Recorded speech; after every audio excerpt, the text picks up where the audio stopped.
porque están ya hoy, doctor, ahorita hablaba con Benito Nasif, están a punto, bueno, que también lo hemos citado a usted para hablar sobre el juicio, bueno, el supuesto fuero que se eliminó para enjuiciar a presidentes, pero creo que usted le entiende muy bien a la democracia y la evolución de la política mexicana. Si me permite, doctor, romper un poco el protocolo, porque están a un punto, a un voto de aprobarle el partido a Felipe Calderón y Margarita Zavala y el partido Encuentro Social. Ya los 5 consejeros del INE, de la Comisión de Prerrogativas, ya se lo dieron, ya es casi un hecho, y son 100 millones de pesos más a cada partido, le van a tocar mínimo 30 en lo que resta del año, y serían 9 partidos en México, doctor José Antonio Crespo. Sí, sí, son muchos. Yo creo que no necesitábamos tanto, pero ahorita como está la ley, pues esos partidos son los que están consiguiendo su registro. Y yo lo que diría es lo siguiente, porque estoy viendo mucha animadversión de obradoristas en general, a que el INE le dé el registro al partido de Felipe Calderón en México Libre. Y como que recriminan a los consejeros, es decir, bueno, ¿cómo le pueden dar a un partido cuyo jefe, líder nato, está vinculado con García Luna y por lo tanto todo ha estado vinculado con el narcotráfico? Bueno, es que eso no es un tema del INE. El INE simplemente ve si se reúnen los requisitos legales del partido y ya. Lo demás es cuestión del Poder Judicial. Incluso si suponiendo que se demostrara que efectivamente hubo vínculos y que por lo tanto debe enjuiciarse a Felipe Calderón, eso tampoco ameritaría quitar el registro del partido. Es como si ahora, en automático, por lo de Lozoya, que fue miembro del PRI, se le quitara el registro del PRI por esa razón. O si eventualmente se llamara cuentas a Enrique Peña Nieto, como hemos platicado varias veces, y que efectivamente se le procesara y se le encontrara culpable, se le quitara el registro en automático al PRI. Son cosas distintas. Unas cuestiones son de responsabilidades personales de los políticos o los gobernantes y que tienen que ver con el sistema judicial. Nada tiene que ver el INE con eso. Entonces el INE simplemente su papel es, y su función, establecido por la ley, revisar si se reúnen los requisitos legales y ya. Si sí se reúnen, entonces se les da el registro del partido. Simplemente eso es todo, hasta ahí llega su papel. No puede dar opiniones personales cada uno de los consejeros, o decir, no, pues a mí me cae mal Felipe, o claro que yo sí sospecho y creo que Felipe sí sabía de García Luna, por ejemplo. A lo mejor hay más de un consejero que piense en lo personal, que sí está muy claro que Felipe sabía de lo que ocurría con García Luna, y que García Luna es culpable, aunque todavía no se haya determinado. Sí. Bueno, eso no puede influir sobre su voto de dar o no dar el registro del partido. Y es que me parece que es muy amplia esa percepción ahorita que se está dando de decir, no le debían dar el registro porque Calderón está vinculado con García Luna, por lo tanto con el narcotráfico. Son cosas totalmente distintas. No le compete al INE ni a los consejeros meterse en el tema judicial. Es decir, entonces, si procede, pues usted no ve, al contrario, dice, si legalmente cumple una asociación Sí, con eso es todo. los protocolos legales, Sí, que se le apruebe el registro. sí, totalmente. No puede, de hecho no pueden hacer otra cosa.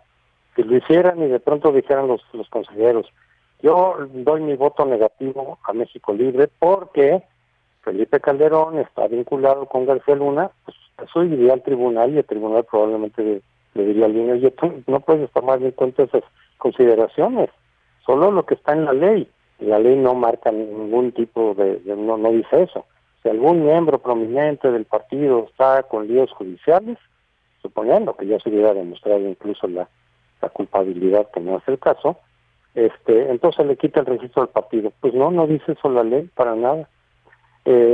Entonces, sí, si se reunieron los requisitos, eso es lo que ya revisaron en el Consejo, si las firmas reunidas son reales o no son reales. Ya quitaron las que supuestamente no se pueden demostrar, o que fueron fingidas, o lo que sea, esas ya se quitaron.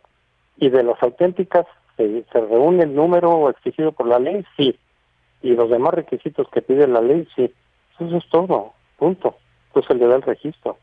Ya en la elección del 21 el electorado refrendará o quitará el registro de esos nuevos partidos, que hay que recordar que no pueden ir en coalición. Entonces, si logran el 3% de la votación, se quedan. Si no logran el 3%, se van, pierden el registro, como ya le pasó al PES en el 2018, por ejemplo, ¿no? Pues O al PANAL, el PANAL perdió su registro también por no alcanzar esa votación. Eso ya depende de los electores, pero al INE solo le corresponde revisar los requisitos legales y si se cumplen, se tiene que dar el registro. Punto.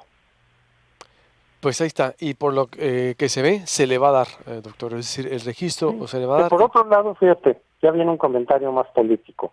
Por otro lado, pues deberían estar los obradoristas contentos con eso. ¿Por qué? Pues porque el Partido México Libre va a fragmentar todavía más el voto opositor. Algunas encuestas sugieren que puede tener una votación importante, pero quitándole los votos no a Morena, obviamente, pues es una clientela totalmente distinta.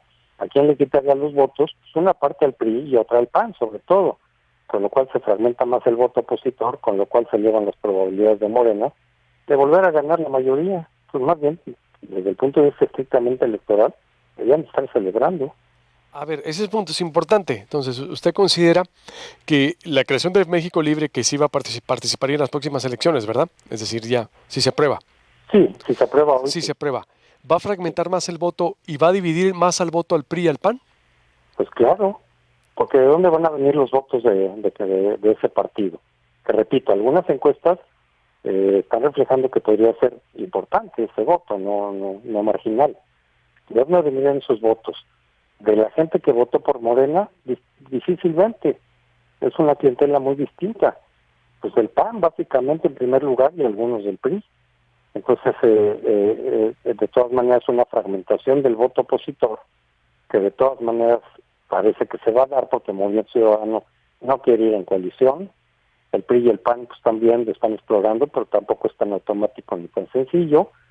Si a eso le agregas un partido que no puede ir en coalición, pero que además está dentro de la zona, digamos, clientelar del PAN, pues de ahí viene, ¿no?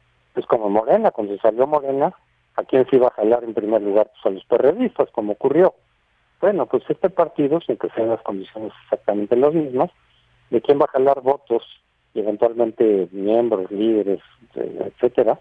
Pues básicamente del PAN. Entonces, fragmentas el partido más importante ahorita, el que más resiste de la oposición, el más fuerte, el que más votación puede jalar, es el PAN. Y a ese le generas una división de este tamaño. Bueno, pues eso favorece a Morena, por supuesto. Ese es un dato interesante, exactamente. El más afectado o se va a fragmentar más la oposición, PAN. le va a quitar más al PAN.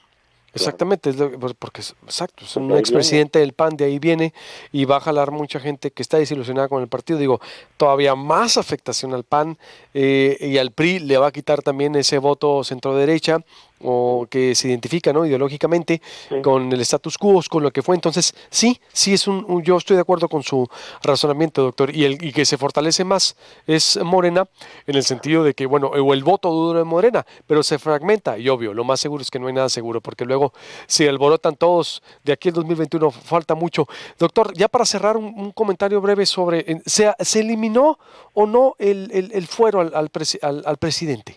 Falta, porque eso pasó en los diputados, falta el Senado y faltan varias congresos estatales, porque es una reforma constitucional. Nos falta, ahí va, apenas fue el primer paso, y yo celebro, ojalá que se lleve a cabo.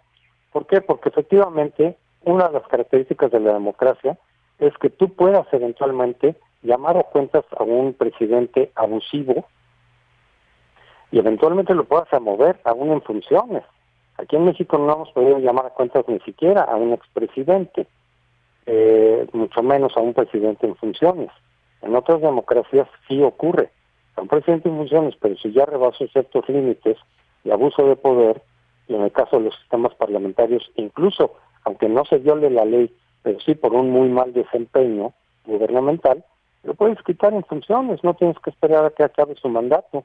Y eso es una de las características de la democracia, que puedas remover pacíficamente a un jefe de gobierno abusivo, o muy ineficiente, que no necesites violentar la ley, ni hacer movilizaciones violentas o protestas así multitudinarias, sino que la propia ley establezca mecanismos para poderlo remover, claro, no por cualquier cosa, pero sí cuando se rebasen ciertos límites. Entonces, en la medida en que se le quita ese fuero, que no se quita, en estricto sentido, simplemente las condiciones para poderlo llamar a cuentas se amplían, se facilitan respecto a lo que había antes, que pues sí prácticamente era intocable el presidente. Pero de todas maneras el Congreso tendría que ver las acusaciones, las denuncias que se hacen y aprobar o no aprobar, quitar el fuero. De todas maneras va a seguir con fuero, pero las razones para quitárselas van a ser ahora más flexibles, más amplias que lo que había antes. Entonces sí se va a facilitar, por lo menos en el papel, ya después la práctica política quién sabe cómo sería, pero por lo menos en el papel se va a facilitar la rendición de cuentas de un presidente que pueda ser muy abusivo o que pueda ser muy ineficiente. Bueno, lo de la revocación de mandato ya en estricto sentido ya también era un elemento de rendición de cuentas, porque en cierto momento, en ciertas circunstancias, la gente no tendría que esperar a que se acabara el mandato de un presidente, digamos, muy ineficiente. Ahí sí no importa la violación legal, cuando se somete a revocación de mandato a López Obrador en el 22, si es que eso ocurre, ya no estoy muy seguro, la gente no podrá valorar que se quede o que se vaya por razones estrictamente políticas y de desempeño gubernamental, ni siquiera considerando una violación de la ley. Pero en el quitar el fuero o el desafuero de un presidente, que es lo que está ahorita en marcha, sí es por razones legales. Ahí sí es estrictamente por razones legales. Pero Bien. más flexible, con más flexibilidad que lo que había antes. Pues le daremos seguimiento entonces, doctor. Esto apenas empieza. Le robé el espacio del tema porque pues de última hora Sí, este claro. proceso de los partidos dará muchísimo de qué hablar y por supuesto lo consultaremos. Gracias, doctor. Buenos días.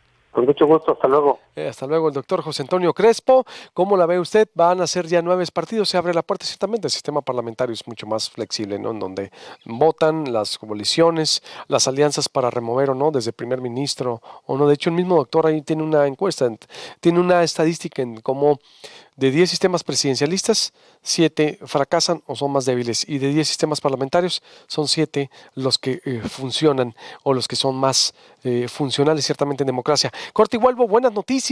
La manifestación de la CFE de Ciudadanos, otra vez por los altos cobros de la luz. La CFE, como siempre, bien, gracias. Abren los gimnasios, la violencia en Caborca, el rescate de parques y más. Volvemos.